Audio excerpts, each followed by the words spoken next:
The Year to Their podcast, it's time to start the show. Be sure to hold on tight, here we go. Exploring all the different Disney destinations. Year to Their, it's time to start the fun. You see, the only thing about that song is once you hear it, you can't get it out of your head for the rest of the day. Hey everybody, and welcome to the Year to Their podcast, Walt Disney World Word of the Week. I'm your host, Phil Gramlich, and I'll be coming to you each and every week with a new Walt Disney World word, and then I'll give you tips, tricks, hints, history, all kinds of fun things about that Walt Disney World word. So let's get right into it without further ado. This week's Walt Disney World Word of the Week is brought to you by the letter D. D for dining plan. Okay, I'm cheating. Yeah, I'm cheating right off the bat here. Dining plan is 2 words. I'm very much aware of that. So please, please, please hold your emails this week. I know that it's 2 words. But see, here's the deal. The questions I'm asked most often each and every week are about the dining plan. What is it? How much does it cost? Is it really worth it? What are my options? So here I want to give you a little bit about the dining plan. I'm going to try to break it down for you, tell you exactly what it is, what it costs, and try to help you decide if the dining plan is right for you for your next trip. All right, so here's the first thing about the dining plan is there's just not one dining plan. There are different levels of dining plans that you can get for your Walt Disney World vacation. So let's take a look at the first one, okay? The first level of the dining plan is the quick service dining plan. Okay, so that's going to give you 2 quick service meals, which are the meals where they're counter service. You walk up to a counter, you get a tray of food, you find your seat, you sit down, you eat. So you get 2 of those. You get 1 snack. Snacks vary around the park, so you'll have to look at the signs. Basically, it's things like pretzels, drinks, some cupcakes, things like that. And you get 1 refillable mug. So the refillable mugs are for use at your resort. They can be used for coffee, for soft drinks, for tea, for water, for things like that. You aren't allowed to take them off the resort property. For example, you can't take those to the parks and refill your drinks there. They actually have a little computer chip that's in the bottom of the cup, so it won't allow you to refill the drinks anywhere except at your home resort. So that's the quick service plan. You get 2 quick service meals, 1 snack, and 1 refillable mug per person per night on the reservation. Then you get the regular standard Disney dining plan. That is 1 table service meal. So the table service meal is the one where you're going to go to a restaurant, have a server, sit down, and have a meal. Then you get 1 quick service meal, which we already talked about, 1 snack, and 1 refillable mug per person per night on that reservation. Then there's the deluxe dining plan. Now, the deluxe dining plan gives you 3 meals. It's a combination of any kind of meals you want. So you could have 3 table service meals if you'd like. You can have 3 quick service meals, 1 and 2, 2 and 1. You know what I mean. It could be any combination of those 3 meals. 2 snacks per day, per person per day, and 1 refillable mug per person per night on the reservation. So let's look at the costs, okay? For the quick service dining plan, the cost is about $44.13 per adult per night. For a child, that cost is $19.04 per child per night. For the regular dining plan, you're going to pay $63.70 per adult per night and about $22.85 per child per night. So for the deluxe dining, you're going to pay around $115.08 per adult per night. And per child per night, it's going to be $35.49. So here's where you start thinking whether this dining plan, whether a dining plan is right for you and your family for your trip. Okay. So here, this is a rough estimate. A quick service credit costs about $18 per person. Okay. A table service credit costs about $37 per person. Snack credits in the parks cost about $5 per person. So, in order to break even on your trip, you need to order food that'll be about that amount, if that makes sense. So to me, in my honest opinion, I always think the standard dining plan is probably your best choice.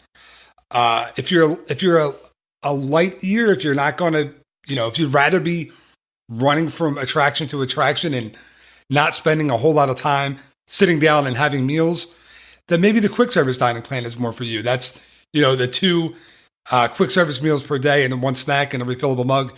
That might be more your speed if you're not going to be enjoying table service, if you don't have the time to enjoy these table service meals. And if you're a bit of a bigger eater, then the deluxe plan may be for you. My family and I, my kids barely eat when we take them out. I'm not a huge eater myself, neither is my wife, so we would have a lot of stuff left over. We wouldn't utilize that many credits on a trip. But only you and your family, you know how much you eat, how often you eat, so it's kind of up to you. But again, in my honest opinion, I think the standard plan works just perfectly. And this is why you can get a lot of great table service meals for 1 dining credit on the standard dining plan. Now, here's the thing. Not only big eaters will get that deluxe dining plan, because if you want those big experiences, those, like Cinderella's Royal Table, that costs actually 2 dining credits, not just the 1 table service credit. So you actually need to spend 2 for that. So that's really, again, the deluxe dining plan. If you want to do it up, if you want to do the top of the line meals every day, you may want to look to get the deluxe dining plan as well. So I'm going to go through a list of every restaurant here that'll cost you 2 dining credits, so you have a little bit of a better idea on exactly what you want to do. So let's look at the 2 dining credits, okay? California Grill, that's going to cost you 2 dining credits. That's at the Contemporary Resort. Cinderella's Royal Table, as I mentioned, that's going to cost you 2 dining credits. Hoop-de-Doo Review, great show, great dinner. That's 2 dining credits as well. The Spirit of Aloha dinner show over at the Polynesian, that's going to be 2 credits. Narcoossee's over at the Disney's Grand Floridian Resort, that's 2 credits as well. California Grill dinner, 2 credits. Cinderella's Royal Table lunch, 2 credits. Yachtsman Steakhouse is 2.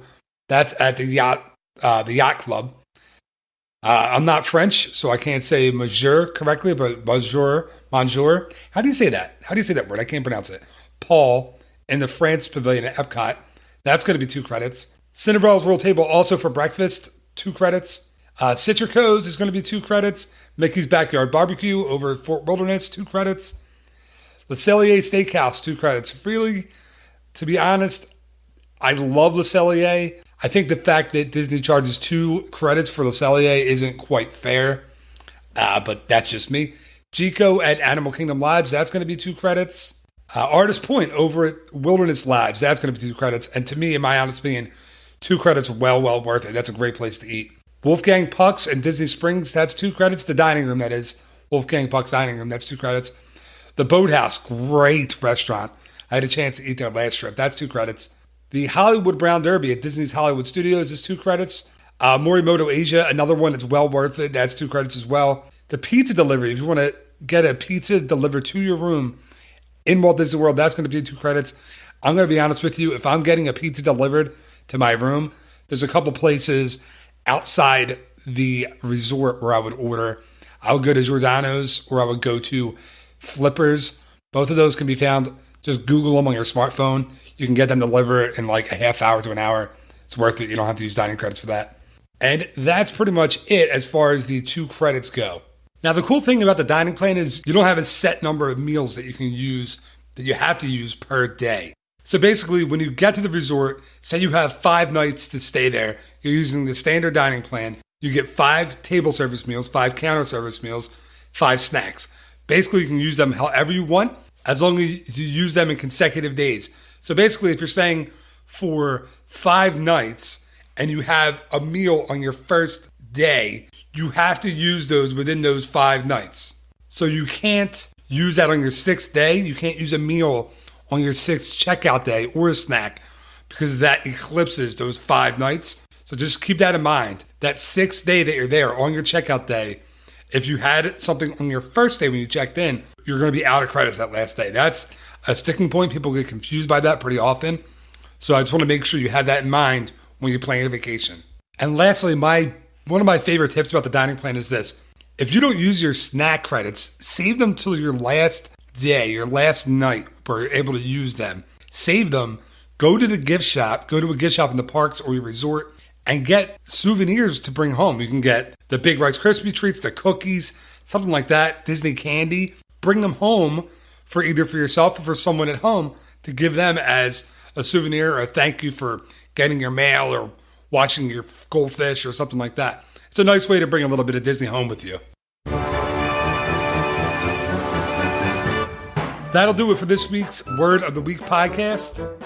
I hope I didn't confuse you more. I hope I was able to explain the dining plans in a way that you now understand.